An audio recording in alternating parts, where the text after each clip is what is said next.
माननीय सभासदों, माननीय सभापति जी,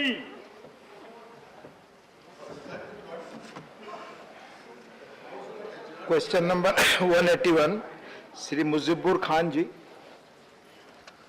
माननीय मुजीबुल्लाह खान जी, माननीय Mujibullah Khan not present, answer late.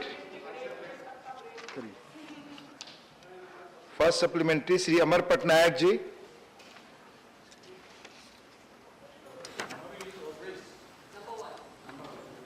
Honorable Deputy Chairman, sir, so through you, I would like to ask this question. So, Orissa produces more than 60% of the coal production in the country, and it is supplied to rest of the country.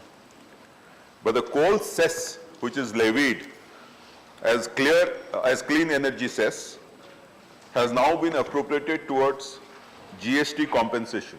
So there is no incentive and no compensation for the state that produces the coal, which is Orissa. Coal production results in environmental degradation. There is no care and concern or allocation of funds to take care of this, which was initially to be made from this clean energy cess. Honorable Chief Minister of Orissa had written to the Government of India to consider allocating 60% of this collection towards Orissa so that it could be used for environmental regeneration. I would like to know from the Honorable Minister what is Government of India's thinking on this. Thank you.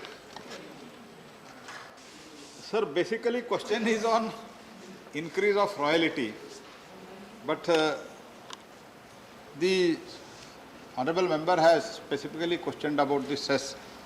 The cess is initially, as he rightly quoted, it was a clean energy cess, now it is for the GST compensation, it is being used. But as far as this issue is concerned, this is, I am specifically what state governments are getting over and above royalty. Now we are doing auction also.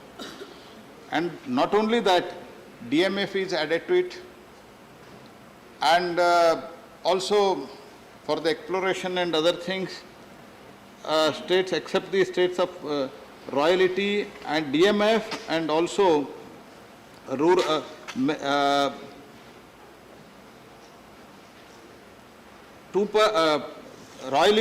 DMF is added, after that NMET is added.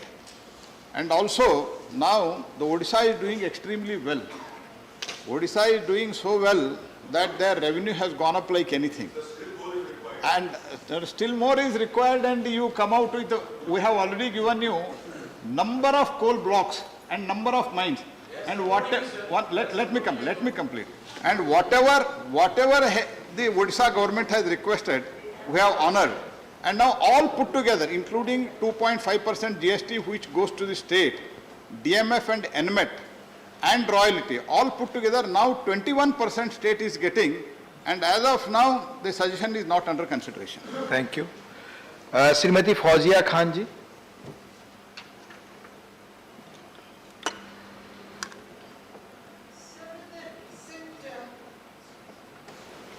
With the recent approval of the e-auction of coal, opening the window for many other sectors, this is going to open the window for many other sectors, whether the government will revisit its intention to revise the rates of royalty now at least?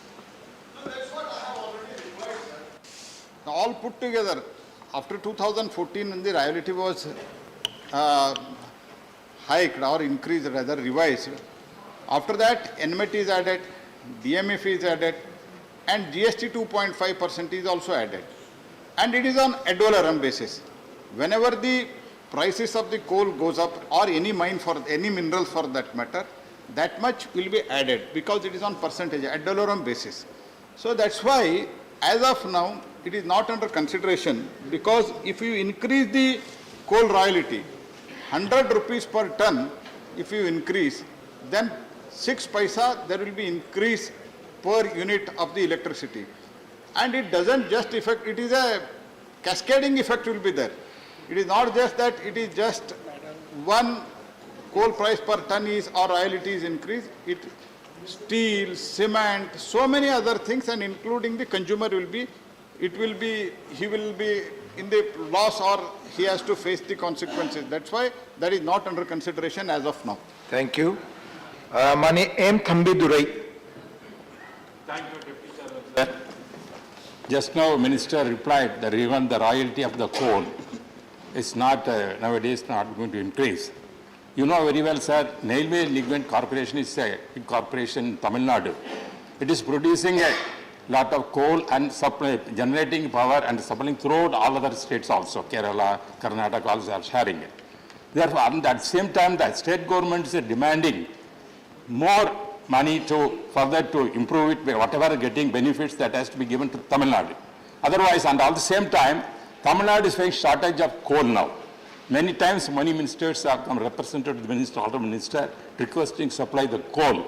Therefore, let the other ministers come forward to increase the fund available from Naval Corporation to develop Tamil Nadu. At the same time, whether he will give the more coal to the Tamil Nadu for the electricity shortage of this thing.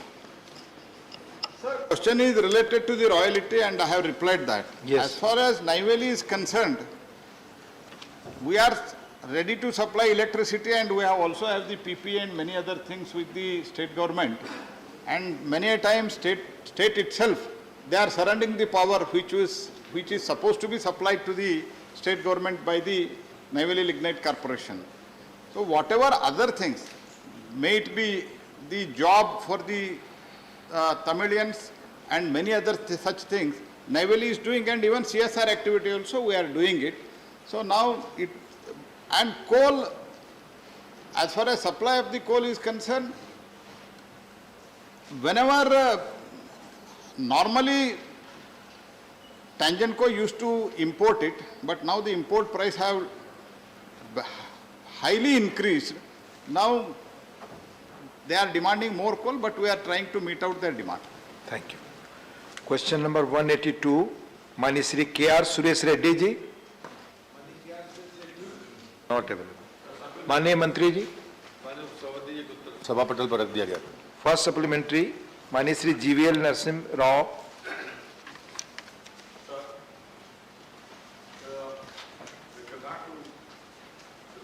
Of river basins, Honorable Minister has replied that one of the steps, one of the ways this water resources management is done is by establishment of boards or authorities for water resources management in various river basins.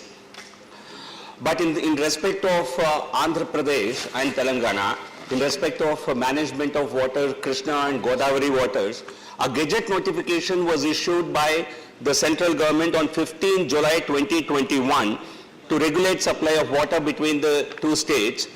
But both the states, Andhra Pradesh and Telangana, have not yet handed over the projects as per the gazette notification. The projects have not been handed over. At least Andhra Pradesh government has issued, sir, just half a minute, sir. Andhra Pradesh government has issued at least an order, but not handed over operational control. But Telangana government has not even taken note of this gazette notification and not issued any order. So I think because of this, the projects, a lot of projects are in the limbo. I would request the Honorable Minister to tell us how can this implementation of this gazette, how can this be made effective? If the states are not cooperating, what kind of action can the central government contemplate? Thank you. सभापति महोदय, मूलतः प्रश्न ये था कि हमारे अंतर राज्य जल विवादों के लिए कोई तटस्थ पक्ष की नियुक्ति है या नहीं. जवाब में मैंने पहले विस्तार से उसमें कहा भी था कि हमेशा से ये व्यवस्था देश के भीतर है जिसमें एक सुप्रीम कोर्ट के न्यायाधीश या पूर्व न्यायाधीश की अध्यक्षता में अंतर राज्य विवादों को निपटाने के लिए नियुक्ति होती है और अगर उनको ज़रूरत लगती है तो वो दो अपने समकक्ष सहयोगियों को उसमें शामिल करके सलाहकार के रूप में रख सकते हैं. मुझे लगता है जो माननीय सदस्य ने कहा है ये प्रश्न वो पहले भी पूछ चुके हैं. मेरा आपके माध्यम से उनसे निवेदन होगा कि जब कभी कोई अंतर्राज्यीय जल विवाद होता है तो उसकी प्रक्रियाएं हैं लगातार और उस पर वो काम चल रहा है. मूलतः ये जल का जो विषय है वो राज्यों का विषय है.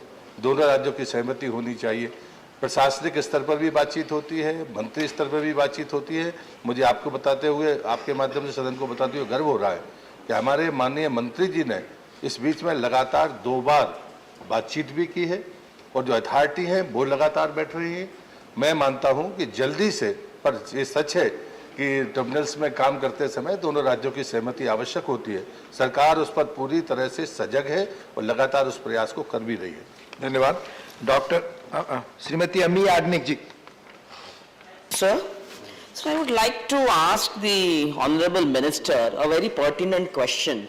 The answer is given in detail, but very surprisingly the 2019 report of the Central Water Commission is not mentioned, where it has mentioned very categorically that almost 12 river basins, which are huge, are not having that water storage capacity. So 3 rivers of Gujarat, Tapi, Sabarmati and another river, all of them are having 20% below storage capacity. Now, if that water commission report is not taken view of by the government, what steps is the government taking to see that this water storage is going to be there as per requirement, and that will affect the climate change also. Thank so you. I would like a reply from the Honorable Minister on this Thank you. point. Thank you. उपसभापति जी, मैं माननीय सदस्य को धन्यवाद दूंगा और उनकी जानकारी के लिए कहूंगा कि उत्तर में तो हमने कहा भी है, लेकिन बजट के भीतर जो सबसे बड़ी सफलता है, जिस बात के लिए माननीय प्रधानमंत्री जी को और मोदी सरकार को बधाई देनी होगी, कि जो नदी जोड़ो अभियान है, ये मैंने पहले ही आपसे कहा है कि दोनों राज्यों की सहमति से होता है। और मैं उत्तर प्रदेश और मध्य प्रदेश के मुख्यमंत्री को भी सदन के माध्यम से उनका अभिनंदन करता हूँ कि उन्होंने उस गतिरोध को तोड़ा और जो नदी जोड़ने का अभियान था, उस आंदोलन की शुरुआत हुई है। और भारत सरकार ने बजट में 44,000 करोड़ रखे हैं। जो बात आप पूछ रही हैं, उसमें मैं आपसे कहूंगा कि 2 प्रकार के बेसिन हैं, एक तो हिमालयन बेसिन है और दूसरा जो प्रायद्वीपीय बेसिन है। जिनकी आप बात कर रही हैं वो प्रायद्वीपीय बेसिन में आता है, लेकिन उनमें से 13 की डीपीआर बनकर तैयार है। ये और बजट में जब हमने 5 नदी जोड़ो लिंक परियोजनाओं की बात कही है, तो उसमें हमेशा से सिद्धांत ये है भारत सरकार का कि डेफिसिट बेसिन से सरप्लस बेसिन को जोड़ना, जो माननीय सदस्य स्वयं कह रही है।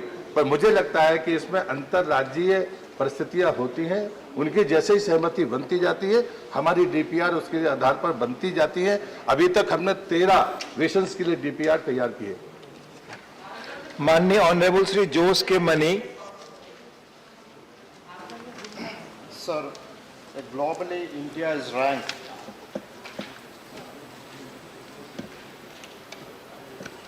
Yes, it's working. Globally, India is ranked 120th among 122 countries in Water Aids Water Quality Index. The Ministry of Environment, Forest and Climate Change expenditure for the National River Conservation Program for the last 2 financial year was 0. Now the government has stated that timely and effective implementation will be done. But I think the time is alarming, especially the rivers in the south, in Kerala. If you see the river bed has come up with 1 day of rain, there is flood. Will you take immediate action and also a special package to, to repair these siltation of the river, and Thank the you. money may be provided to the state. Thank you. माननीय उपसभापति महोदय, लगातार जहां तक सवाल आदरणीय प्रधानमंत्री जी ने अभी फिर से कैच द रेन इस अभियान की शुरुआत की है और उसमें वर्षा जल संचयन और जल संरक्षण, जल निकायों की गणना, उनकी बूटेपिंग, सूची तैयार करना, गाद निकालना, जैसा कि माननीय सदस्य ने कहा है। लेकिन अंतर्गतवा यही बात आती है कि जब कभी कोई बांध, उदाहरण के लिए मैं केरल का एक जवाब दूंगा कि बांध केरल में बना हुआ है और पानी का उपयोग तमिलनाडु करता है, उदाहरण के लिए। तो ऐसी स्थिति में अगर उसकी डिसिल्टिंग की बात आती है, तो मुझे लगता है कि दोनों राज्य सरकारों की सहमति के बगैर वो काम हो नहीं सकता। पर यह सच है कि भारत सरकार ने इसकी पूरी मैपिंग की है ताकि हम जल स्रोतों की गणना करें और उसमें अगर कहीं डिसिल्टिंग की जरूरत पड़ती है तो राज्यों को सहयोग के साथ उस काम को हम गति के साथ आगे बढ़ाएं। Thank you. Question number 183, Honorable Sri John Britus. Question number 183. माननीय मंत्री जी। First supplementary, Manya John Britus. So it's a very important matter. I'm completely shocked and aghast to see the reply of the Honorable Minister. Sir, 30 years back, his father, late Madhavrao Sindhyaji, declared the open sky policy and permitted even foreign freighters to go to the non-metro airports. And that's why airports like Cochin, Trivandrum all survived. All of a sudden, after 30 years, his department had the audacity to ban the foreign freighters to non-metro airports, thereby crippling the life of the states. Sir, a state like Uttar Pradesh, 21 crores of people. Do you want the products of UP to be brought to Delhi? Except this metro. Sir, the cost has gone up for the exports. It has affected the exports, trade bodies, the farmers, the local population. question and the briefly. airports. Sir, it's a very Question. important matter, sir. Question. It affects your state also, sir. It affects your state also. Please. Sir, even now, the Commerce Standing Committee unanimously resolved and ordered them. They have to review the policy because you are going back. This is against the declared policy of the Government of India. I doubt. Brief question. Sir, I doubt. Please. I doubt. Yes, sir. Yes. Sir, my Yes. question is that. Yes. My question is that. Yes. What was the rational logic? And he says that the Indian operators are sufficient enough. Sir, airport of Cochin, after this new order, only 2 Indian operators flew the goods. And how does... So my point is very simple. Thank you. What is the status? Thank you. What is the status? माननीय मंत्री जी, honourable minister, please be brief on questions. मैं पुनः सदस्यों को, माननीय मंत्रियों को भी आग्रह करता हूं, chairman has already given direction. Please be brief on the question, otherwise I'll move to... It's a very important question, sir. All questions are important. Sir, your state also is affected. Please, all questions are important. Please. धन्यवाद उपसभापति महोदय.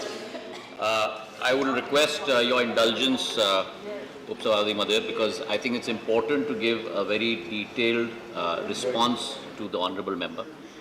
The honourable member has raised a very pertinent issue, but I would like to bring some facts before the House through the question that has been asked. Let us understand that the trade in cargo across the world is close to about $270 billion, going to grow to about $375 billion. Air trade to GDP ratio in India today has grown to 4 to 8%. Air cargo sector should double in the next couple of years. Having said that, it's also important to understand the composition of the air cargo business. Scheduled operators conduct 90% of the business. Non-scheduled operators conduct only 10% of the business. And within that 10% of the business also, Sabhapati Mahoday, 98% of that 10% is conducted in the 6 metros. Only 2% is conducted in the other airports in the country. So of the air cargo operations, we are only talking about 0.2%. Now, the question here is, why is this important? The reason this is important is, first of all, let's understand that the air cargo business, all scheduled operators can still fly from all destinations. There is no roke on them, there is no ban on them. Only the NSOP segment, 2% of that, has been restricted for Indian carriers. The cargo that is carried in the belly of aircraft, whether scheduled or unscheduled, does not come under this prohibitory order at all. 71% of all cargo in India today is carried in the belly of passenger aircraft. Third, I'd like to inform the honorable member that today, if you look at the breakup between Indian carriers and foreign carriers, look at how badly it is skewed. Indian carriers, belly and dedicated aircraft, freighters, carry only 19% of cargo. 81% is carried by foreign carriers. And if you look at dedicated freighters alone, only 1% is carried by Indian carriers and 99% is carried by foreign carriers. I'm sure that the honorable member, the state that he comes from and the party that he belongs to will fight for the cause of Atmanirbhar Bharat, for the cause of our Indian carriers, and by taking this step, if he asks me a supplementary, I will tell him that in a short amount of time, the results that our Indian carriers have been able to give to the nation, I shall also place before the House. Thank you. Mani John Brittaji, please be brief, otherwise other members will not get opportunity. Please, second question. Sir, statistics many a time are obfuscating and confusing. He has tried to confuse. Sir, state of Kerala, say the airport of Cochin, we don't have scheduled foreign freighters because most of the exports are on seasonal, Vishu or Onam. We rely on passenger foreign airlines and also non-scheduled freighters. Sir, what he has done? During this pandemic, none of the foreign passenger flights were there. So there was no belly of the foreign airlines. At that time, he banned the non-scheduled. So Please, just question, next question. if at all, this is not a substantive number, why did he ban it? If it is insignificant, what was the need for, banning it? And third thing, sir, one more point, sir. Has he gone to, what is the statistics? What are the number of Indian freighters operated in the absence of non-scheduled foreign freighters? Has he got the statistics? Let him submit that. Thank you. Thank you, Sabhapati Moday, and I would like to thank the honorable member for asking that supplementary. Please. I would like, Have patience to listen. I am responding to him in a very calm voice, so I request the honorable member to please hear my answer. Thank you very much. So the question that has been asked is very pertinent, that what has this policy resulted in? Has it actually given advantage to our cargo business? Has it given advantage to our Indian freighters? And it's a very pertinent question. So I'd like to put the points before the honorable member. First, because of COVID, please understand that all of our carriers were almost entering a period of insolvency. This has given a glimmer of hope for our carriers domestically within India. What has it resulted in? It has resulted in the following 4 points. First, the number of freighters in India that were limited in 2018 only to 8. In a period of 3 years, that number has jumped to 28. So we have almost increased our domestic freighter capacity by almost 3.5 times. That's point number one. So therefore, Atmanirbhar Bharat, Indian carriers are beginning to stand on their own feet. And I'm sure that the party he belongs to, this is an ideology that he would support. Otherwise, they should not take a different stand with regard to other issues, with regard to the economy and with regard to civil aviation. If you support this stand, then I can understand you taking a different stand on other issues. But if you oppose this stand and you want foreign carriers to carry you there, then you must not take a different stand with regard to other issues on civil aviation or other economic issues from your state point of view. Point number one. Point number two, sir. Indian Airlines have modified 150 passenger aircraft to be able to carry cargo in belly as well as the seat areas.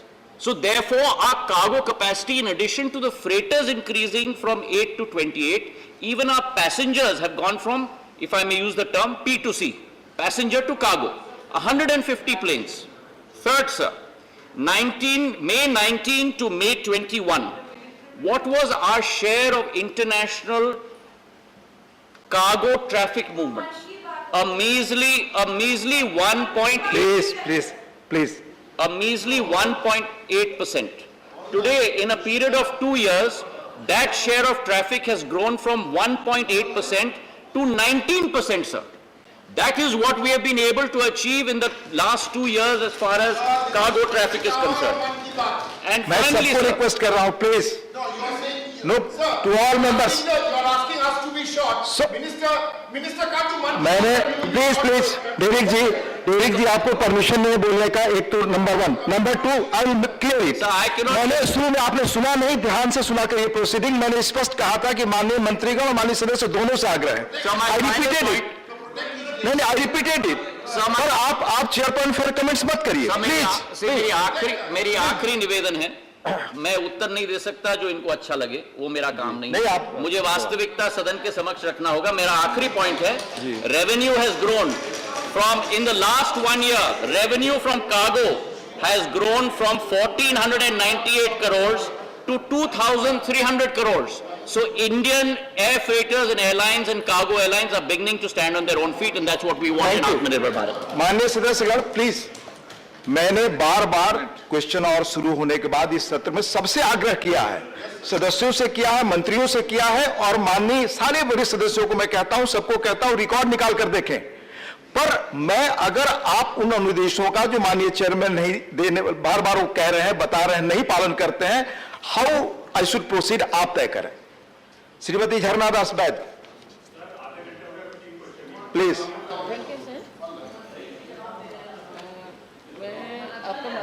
Question मंत्री जी से ये पूछना चाहती हूँ, mic काम कर रहा है आप थैंक यू सर, आपके माध्यम से माननीय मंत्री जी से ये पूछना चाहती हूँ।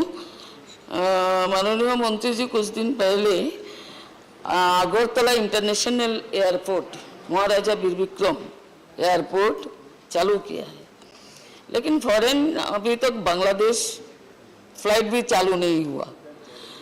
लेकिन एक फ्लाइट अगरतला से दिल्ली टू अगरतला जो एयर इंडिया फ्लाइट है, एक ही फ्लाइट है, वो भी 27 मार्च से बंद हो रहा है। ये क्यों बंद हो रहा है आज तक हम लोगों को समझ में नहीं आया, कोई पैसेंजर का कमी नहीं है, तो ये क्यों बंद हो रहा है ये मैं जानना चाहती हूँ। धन्यवाद। ये प्रश्न कार्गो पर है, पर जो माननीय सांसद जी ने प्रश्न उठाया है, अगर आकर मुझसे मिलेंगे इस पर हम जरूर चर्चा करेंगे। सिविल एविएशन सेक्टर अब रेगुलेटेड सेक्टर नहीं है, हम लोग क्रियान्वयन और कंट्रोल नहीं कर सकते कि कौन सा एयरलाइन कहाँ फ्लाई करे, लेकिन जरूर आके जरूर मिलेंगे तो इस पर हम लोग विचार विमर्श करेंगे। माननीय श्री नरेश गुजराल जी।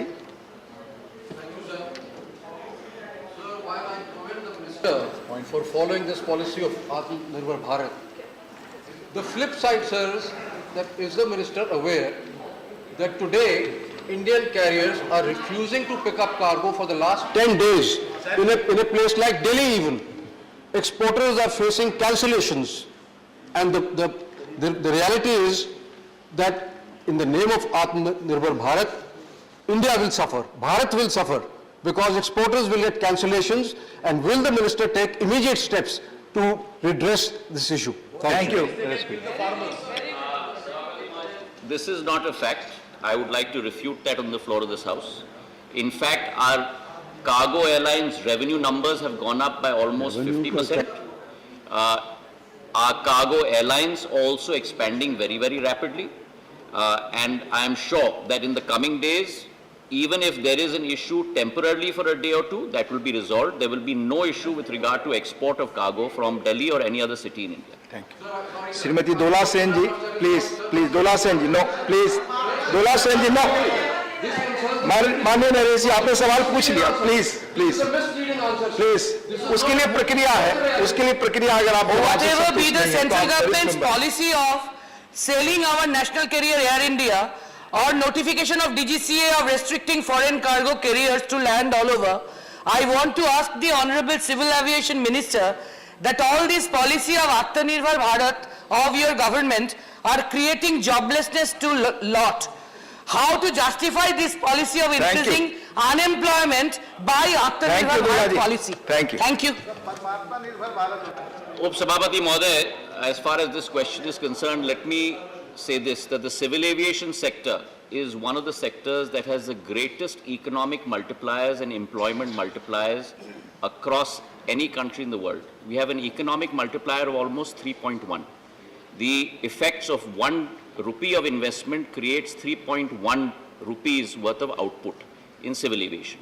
Similarly, in the area of employment, every direct job that is created through civil aviation gives almost close to 6.1 indirect jobs created through civil aviation. Therefore, the growth of civil aviation is most important, and in the last 7 years, what has been made possible under this government. We had 74 airports in the country prior to 2014. Today we have added 66 more airports under the leadership of Prime Minister Narendra Modi, and we've gone to 140 airports, and by 24-25 we will go to 220 airports and increase civil aviation in the country. Thank you. Now question number 184. 184, Mani Sayyid Nasir Hussain, please. Sir, question number 184. Manya Mantri. Sir, answer is tabled. Thank you. First supplementary. Sir, I went through the answer.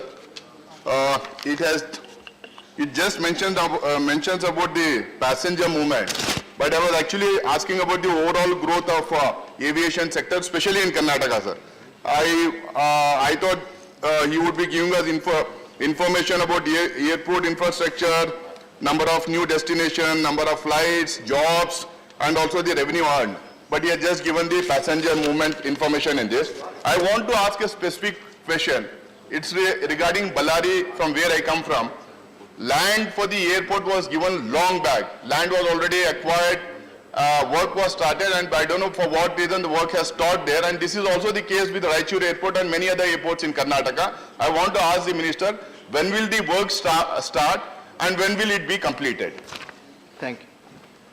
Sir, as far as what the member has asked with regard to passenger movement in Karnataka and infrastructure in Karnataka, Karnataka has always been a bellwether state in terms of growth in civil aviation.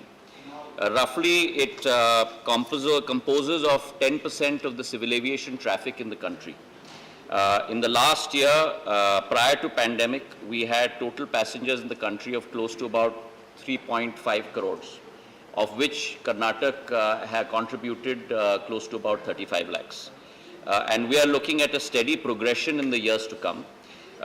Close to 404 million passengers in the year 23-24, of which Karnataka again will contribute close to about 10%, which is about 40 million.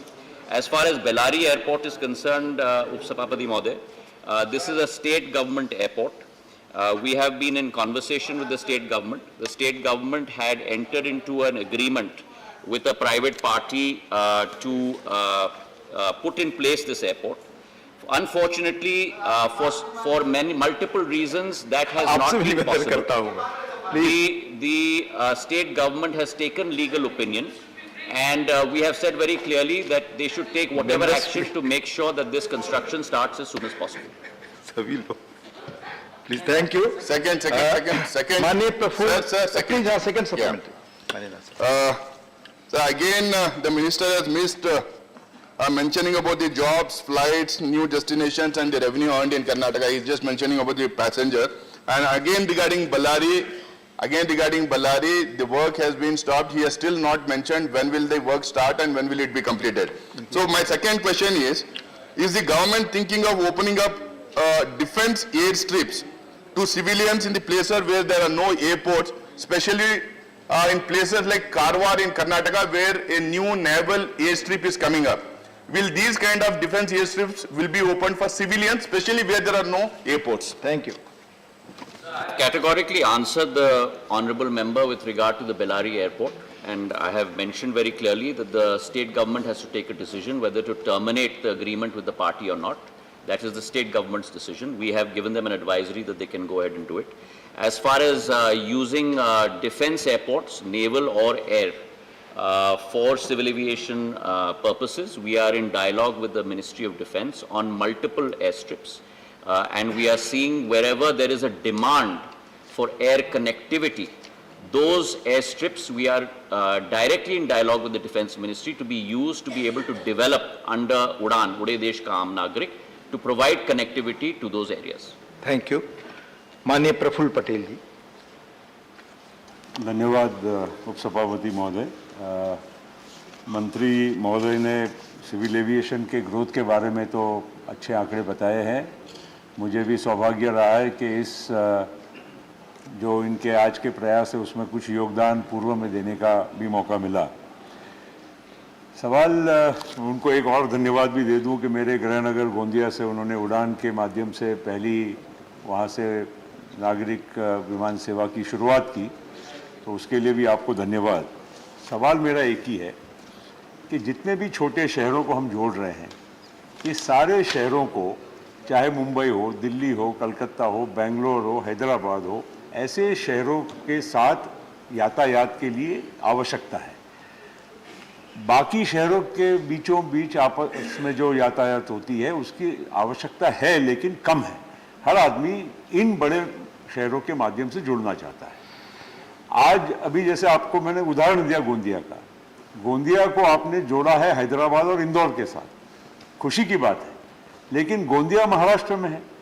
वहाँ के व्यक्ति को मुंबई आना होगा और मुंबई में हवाई slot मिलता नहीं है उतरने के लिए। वही हालत दिल्ली में भी बहुत उसकी तंगी है, वही हालत चेन्नई में है, वही हालत कलकत्ते में है। तो मेरा उनसे ये निवेदन है कि जो छोटे शहरों को जोड़ने की उड़ान के माध्यम से योजना है, सराहनीय है, लेकिन जब तक उन छोटे शहरों को बड़े मेट्रोस के साथ नहीं जोड़ा जाएगा, तो जो उसकी उपयुक्तता है या जो उसकी सफलता हम चाहते हैं, आप चाहते हैं, उसमें कहीं ना कहीं रुकावट आएगी। तो इसके बारे में आपकी टिप्पणी क्या है? धन्यवाद। क्या मुझे बताएं। धन्यवाद प्रफुल्ल। धन्यवाद उपसभापति महोदय। माननीय सांसद महोदय ने बहुत उम्दा सवाल पूछा है और ये सत्य है उपसभापति महोदय कि हम लोगों की आशा और अभिलाषा है कि छोटे शहरों को हम बड़े शहरों के साथ जोड़ें, और इस तारतम्य में एक जरूर विसंगति है कि जो हमारे बड़े बड़े शहर में एयरपोर्ट्स हैं उनकी कैपेसिटी पूर्ण रूप से इस्तेमाल की जा रही है। इसलिए कई बड़े शहरों के एयरपोर्ट्स में विस्तारीकरण की योजना चल रही है। उदाहरण के तौर पर दिल्ली में आज करीब 7 करोड़ पैसेंजर्स दिल्ली के एयरपोर्ट से निकलते हैं, और हमारी कोशिश है कि दिल्ली एयरपोर्ट को हम लोग 10 करोड़ की कैपेसिटी तक हम लोग ले जाएं। उस विस्तारीकरण की योजना आज चल रही है। जेवर में नया एयरपोर्ट की आधारशिला प्रधानमंत्री जी के द्वारा रखा गया है। 2024 तक करीब 1 करोड़ 20 लाख की कैपेसिटी का पहला फेज वहां तैयार हो जाएगा। तो पूरी उत्तरी भारत की ट्रैफिक जेवर में भी पहुंचने की हमारी आशंका है। वैसे मुंबई के लिए भी हम लोग नवी मुंबई की एयरपोर्ट की शुरुआत कर रहे हैं और वो भी अगले 3 साल तक तैयार हो जाएगी। हमारी कोशिश है कि छोटे शहरों को हम बड़े शहरों के साथ जोड़ें और बड़े शहरों में कैपेसिटी एक्सपेंशन भी करें। इस लक्ष्य की पूर्ति के लिए हम लोग पूरी तरह से संकल्पित हैं। धन्यवाद मंत्री जी। माननीय मनोज कुमार झा जी। प्रश्न छोटा भी है और प्रश्न में आग्रह भी है। आग्रह महत्वपूर्ण है माननीय सिविल एविएशन मिनिस्टर साहब से कि पूर्णिया एयरपोर्ट एक है टेक्निकली फौज से रिलेटेड है, लेकिन सर 16-17 जिले न सिर्फ बिहार के बल्कि बंगाल के भी कई इलाकों को उससे मदद मिलेगी। तो मैं इस आग्रह को सवाल की चादर में आपके समक्ष रख रहा हूं। दरभंगा एयरपोर्ट, सर मैं टिप्पणी यही खत्म करूंगा। दरभंगा एयरपोर्ट वो चिंता का विषय है, वहां उड़ान हो रही है, काफी पैसेंजर मूवमेंट है, लेकिन बुनियादी सुविधाएं वहां नहीं है। अगर इस दृष्टिकोण से बिहार पर आपकी नजरें इनायत हो तो पूर्णिया एयरपोर्ट चालू हो जाए तो हम लोग साथ उड़ेंगे। शुक्रिया। धन्यवाद मनोज जी। उपसभापति महोदय, जो माननीय सदस्य ने विषय उठाया है जरूर महत्वपूर्ण है और इस पर हम लोग कोशिश भी कर रहे हैं। प्रदेश सरकार से भी चर्चा हो रही है और रक्षा मंत्रालय के साथ भी चर्चा हो रही है और इस पर हम लोग जरूर प्रयासरत हैं। रक्षा मंत्रालय के द्वारा पूर्णिया एयरपोर्ट की जो एयर स्ट्रिप है उसका उन्नयनीकरण का कार्य वर्तमान में चल रहा है और इसमें जो आप और हम दोनों चाहते हैं कि पूर्णिया एयरपोर्ट की शुरुआत हो, इसमें प्रदेश सरकार के द्वारा जमीन जब हमें मिले उस पर हम लोग कार्य करेंगे और प्रदेश सरकार के साथ हम लोग चर्चा कर रहे हैं कि जल्द से जल्द वो जमीन हमको दें ताकि उस पर हम लोग एक बिल्डिंग और इमारत भी बना पाए ताकि उससे हम लोग हवाई सेवा शुरू कर पाए। धन्यवाद। माननीय राकेश सिन्हा जी। सभापति महोदय, मैं पहले तो भारत सरकार को बधाई देना चाहता हूं कि सिविल एविएशन को उन्होंने सामान्य जनता से जोड़ा उड़ान योजना के द्वारा। मैं मंत्री जी से जानना चाहता हूं कि बिहार का एकमात्र औद्योगिक नगर बरौनी बेगूसराय है। दशकों से वहां उड़ान योजना से जोड़ने की मांग हो रही है। क्या भारत सरकार बरौनी बेगूसराय को उड़ान योजना से जोड़ने की पहल करेगी? चूँकि औद्योगिक और सांस्कृतिक केंद्र होने के कारण वहाँ की ट्रैफिक और वहाँ जो पोटेंशियल है अर्निंग की वो बहुत अधिक है। इससे मेरा निवेदन भी है और प्रश्न भी है। धन्यवाद। सभापति महोदय, ये प्रश्न कर्नाटक के साथ जुड़ा हुआ है। अगर माननीय सांसद महोदय आकर मुझसे चर्चा करेंगे, इस पर हम लोग दोनों बात करके आगे का रास्ता हम लोग तय करेंगे। धन्यवाद।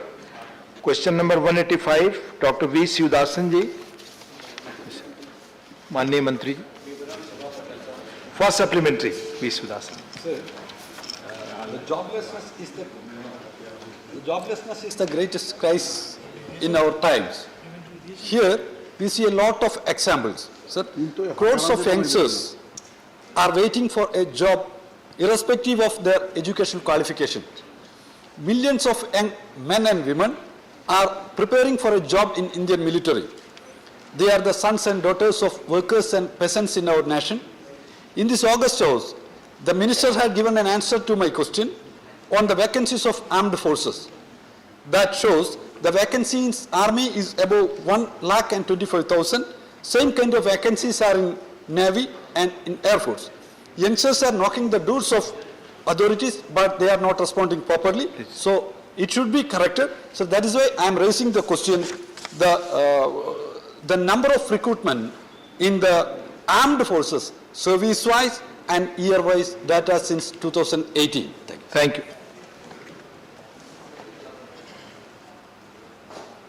माननीय जी, मान्यवर, स्पष्ट है उत्तर में आपने 2018 से पूछा है।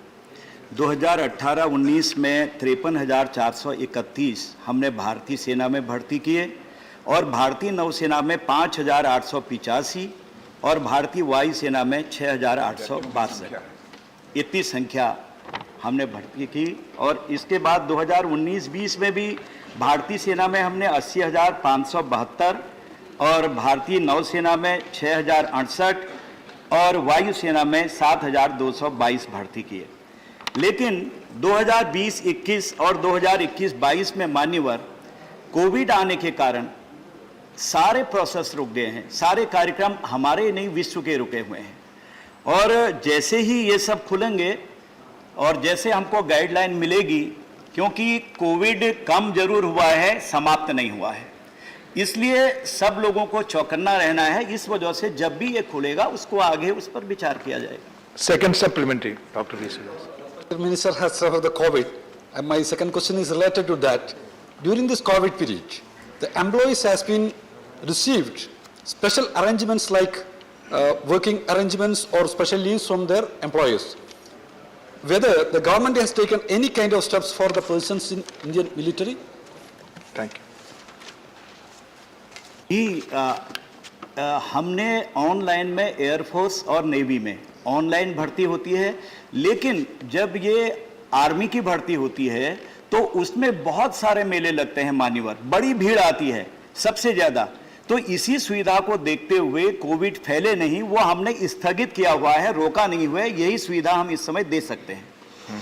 Thank you. Now honourable KRN Rajesh Kumar ji.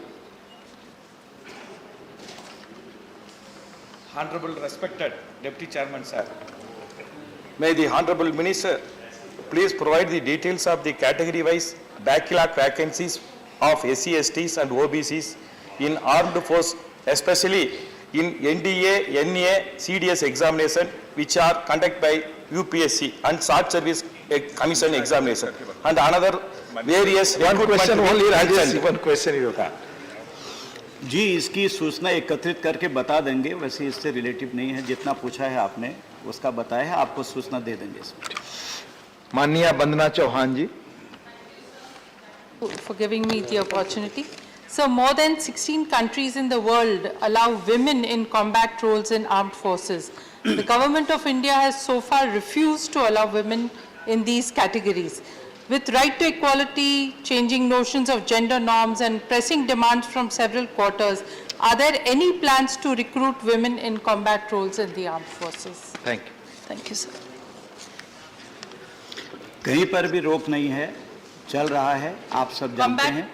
Specifically combat roles के बारे में नहीं, कॉम्बैट रोल्स में नहीं अलाउ किया। नहीं, जो होना है वो कर सकते हैं, जो आगे विचार करना है विचार चल रहा है। Thank you. माननीय महेश पोद्दार जी, माननीय महेश पोद्दार जी, उसकी प्रक्रिया है मैडम, उसकी प्रक्रिया है मैडम, प्लीज। महोदय, झारखंड के दक्षिणी आदिवासी बहुल क्षेत्र से फौज में काफ़ी लोग जाते हैं और बीआरओ वगैरह में भी काफ़ी लोग जाते हैं। महोदय, उनके पास फौज में जाना एक विकल्प है या दूसरा उग्रवाद के चंगुल में फंसना एक विकल्प है। महोदय, इस क्षेत्र के लोगों ने श्रद्धेय परमवीर चक्र प्राप्त अल्बर्ट एक्का के द्वारा अपनी वीरता का प्रमाण भी दिया है। 2 साल से नियुक्तियां बंद है। मैं माननीय मंत्री जी से जानना चाहूंगा कि जब भी शीघ्र स्टार्ट होगी तो क्या उस क्षेत्र के लोगों को विशेष अभियान चला करके मौका दिया जाएगा? Thank you. वर्तमान में देश में 11 क्षेत्रीय भर्ती कार्यालय हैं और 2 भर्ती डिपो हैं, जिसमें हम गोरखा रेजिमेंट इत्यादि नेपाल से भी लेते हैं, और एक स्वतंत्र भर्ती कार्यालय है जिसमें एनसीआर के लोगों को लेते हैं यहाँ पर, और 70 सेना भर्ती कार्यालय हैं। इसलिए कोई भी क्षेत्र अछूता नहीं है, हर क्षेत्र को हम समान अवसर देते हैं। अगर कहीं पर कोई छूट भी जाता है तो हम दोबारा से वहां पर भर्ती करवाते हैं। चूंकि इस समय मैं पहले ही कह चुका हूं, थोड़ा सा विलंब हुआ है कोविड की वजह से, अतिशीघ्र सारे लोगों को बिना जाति, धर्म, वर्ग, क्षेत्र के ऊपर उठकर सबको बराबरी का अवसर हर क्षेत्र को भारत के हर जगह पर मिलता है। धन्यवाद। माननीय सदस्यगण, किसी भी जवाब से अगर आप असंतुष्ट हैं तो उसके लिए रूल्स और प्रोसीजर के तहत प्रक्रिया है, कृपया उसका पालन करें। Question number 186, Shrimati Priyanka Chaturvedi. Sir, thank you, sir. Question number 186. Please. Oh, sorry, sir. The statement is laid on the table of the House. Oops, Minister. Please आप कुछ। माननीय उपसभापति महोदय, जो माननीय सदस्यों ने जानना चाहा है रिक्रूटमेंट के बारे में, तो मैं जानकारी देना चाहता हूं कि प्रतिवर्ष 90 से लेकर 100, 90 to 100 यह रैली सारे देश भर में होती है। हमारी आर्मी का यह पूरा प्रयास रहता है कि रैलियों को इस प्रकार से आयोजित किया जाए प्रतिवर्ष, ताकि देश का कोई भी जिला शेष न बचे। यहाँ के यदि युवक उसमें पार्टिसिपेट करना चाहते हैं रैली में, उन्हें पार्टिसिपेट करने का अवसर न मिले, ऐसा एक भी जिला शेष न बचे। तो ये लगातार ये एक कंटिन्यूअस प्रोसेस है, चलता रहता है। और जब भी रैलियाँ होती है, लगभग 90 से लेकर 100 यह रैलियाँ होती हैं, और एक रैली में सामान्यतः 6 से लेकर 8 जिले कवर किए जाते हैं। उपसभापति महोदय, केवल सदन की जानकारी के लिए मैंने यह बात ये रखी। धन्यवाद। 186, माननीय प्रियंका चतुर्वेदी जी। माननीय मंत्री जी, first supplementary Priyanka ji. Sir, as per the answer that I have got with regards to my question, the answer says Indian oil and gas public sector undertakings had imported approximately less than 1% of its total crude oil import from Russia in the year 21-22. However, Indian Oil Corporation is also a shareholder, is invested in some of the companies in Russia. Happens to be Rosneft, where British Petroleum has just exited. That has been their call. So will this impact Indian Oil Corporation's investment in that particular company, sir? Sir, I would like to start by thanking the Honourable Minister for raising a question which is very timely and pertinent.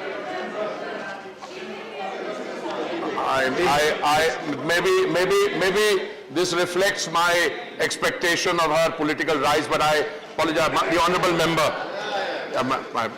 Sir, I am particularly grateful to the Honourable Member for having raised this question, because in the context of the ongoing military action in that part of the world, Russia and Ukraine, several issues are being raised. The first supplementary, sir, that the Honourable Member has raised relates to the quantum of imports. The second one, I think, relates to the investment. So insofar as the quantum of imports is concerned, this gives me an opportunity to clarify that in the financial years 2018-19, 19-20, 20-21, and the first 9 months of the current financial year, our total imports of crude from Russia have been 0.6%, 1.3%, 0.3% and 0.2%, which means that even the less than 1% figure of imports from Russia will take a long time to fill at the current rate, because we already 9 months of the financial year are over. Insofar as Indian investments in Russia are concerned, sir, our oil companies have invested from the time, sir, if I recall correctly, of Vajpayee's government, something a total of $16 billion. Some of those investments are very profitable, as I've had the opportunity of informing this House on an earlier occasion. Sakhalin 1, for instance, where OVL has, I think, 20% of the share. Our investment of $337 million has resulted in an overall revenue already of about $3.7 billion of oil of revenue, and we have another 20 years of assets still left there. Sir, the discussion on whether Western oil entities are exiting from some of these facilities, like the honorable member, I have also seen reports in the public domain press. Sir, when we look at some of these, and we are in discussion, we are in fact in discussion with some of these Western oil companies, so the facts on the ground, I think, vary. There is a nuanced approach. Some have indicated an intent to exit. Others have said they will not make fresh investment. But as I said, we are monitoring the situation, and insofar as oil imports are concerned from Russia, contrary to what is being played up in the press, these are minuscule. Even now, the total amount contracted will be less than 3 days supply from India, from Russia to India, and that also spread over the next 3 to 4 months. Thank you. Second supplementary, Priyanka ji. Sir, just to put this on the record, as far as British Petroleum is concerned, it has led the BP board to conclude, after a thorough process, that our involvement with Rosneft, a state-owned enterprise, simply cannot continue. So it has stopped. Now, to the second supplementary question, sir, there have been news reports which suggest that India is going to increase its crude oil trade and economic engagements with Russia, considering there's a deep discount going on. Will that conflict, in the ongoing conflict, will that have any kind of diplomatic and economic ramifications as far as our future relations with other countries are concerned? Thank you so much, sir. Sir, thank you. Through you, I would like to inform the honorable member that the exact words she's quoted, cannot continue. Cannot continue, again, I read as an intent that they would like to bring those arrangements in. But we are in discussion with the highest levels of those companies, and I have no doubt that if those companies were to exit, finally, as some companies are saying, they have no intention to invest further there. But if they are, and if there are economic opportunities that become available, we will certainly look at all those possibilities. Let me mention that the one facility where one of the Western entities is the operator, one of our oil companies has a 20% share. Now, we got worried when we read those reports because if the operator is exiting, then the facility's production will will be undermined. But we were told no, production facilities will continue. So we will discuss on a case-by-case basis with everyone and our oil companies. Sir, we have typically arrangements which are government to government and company to company. The kind of arrangements that the honorable member is mentioning are company to company. One of them is an Indian public sector entity, and on the other side is the Russian state company which he is mentioning. But insofar as increased oil imports are concerned, I would again like to reiterate, in the first 9 months of the year, we have imported only 0.2% of our requirements. Let me give you the exact figures. We require, Madam Honorable Sir, a total of 5 million barrels per day. That's our consumption. 60% of it comes from the Gulf. We have imported from Russia only 0.419 million metric tons out of a total of 175,000, which is less than, well, much less than 1%, 0.2%. Even if we were to scale these up considerably, it would still be a drop, literally a drop in a larger bucket. Thank you. Maanyaja Neeraj Dangi ji. I would like to ask the Honorable Minister, with your permission, sir, the view of the government on the potential impact on the India-US relations in the light of the rupee-ruble trade oil deal with Russia. Thank you, sir. Thank you.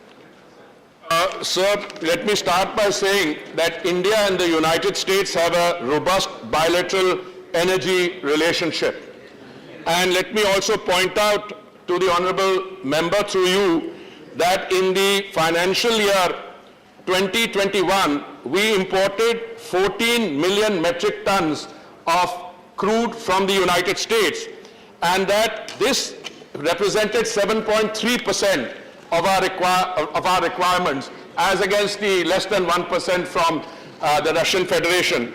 On the current year, based on our imports from the United States, if I look at the projection, these are likely to go up from 14 million metric tons to 16.8 million metric tons, or a value of about $10 billion of imports of crude oil from the US. If I add to that the amount of gas which we are importing and coal, I think the figure comes closer to $13.5 billion of imports from the United States. So it is a robust relationship on the energy front, and I see this continuing for some time. Thank you. माननीय अजय बच्चन जी. पूछना चाहता हूँ. Please, thank you. माननीय अवीर रंजन जी. So as we know that up to now, the Russia-Ukraine crisis has not had a bearing on the diesel and petrol prices. But sir, we know kerosene is a poor man's fuel. And most deplorably, this price of kerosene has gone up by more than 200%, from rupees 22 per litre to rupees 45 per litre, and only in a matter of 10 days. I would like to know, is this due to the Russia-Ukraine crisis? Thank you. Sir, it is the well-stated policy of the government to discourage progressively the use of kerosene. We are trying to encourage state governments which come to us for quotas to try not to encourage kerosene, because we want to take our brothers and sisters, especially our sisters and mothers, onto cleaner fuels. You know how kerosene prices react under particular situations, but I particularly doubt whether the increase in the last 1 week or so has any direct, is a direct offshoot of what is happening on the Russia-Ukraine front. It could. I don't have the precise listing. I'd be happy to look into it. Insofar as gas and oil prices are concerned, as I said, even though the international price has shot up from something like $84-85 dollars a barrel, today it was, I think, close to 111. The concerned oil companies have not passed this on to the consumer. When they will, etc. These are decisions which they will have to take. Thank you. माननीय we Vijay Sai Reddy ji.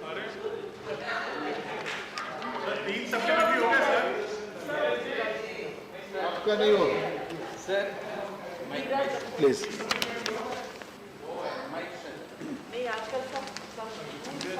Sir, in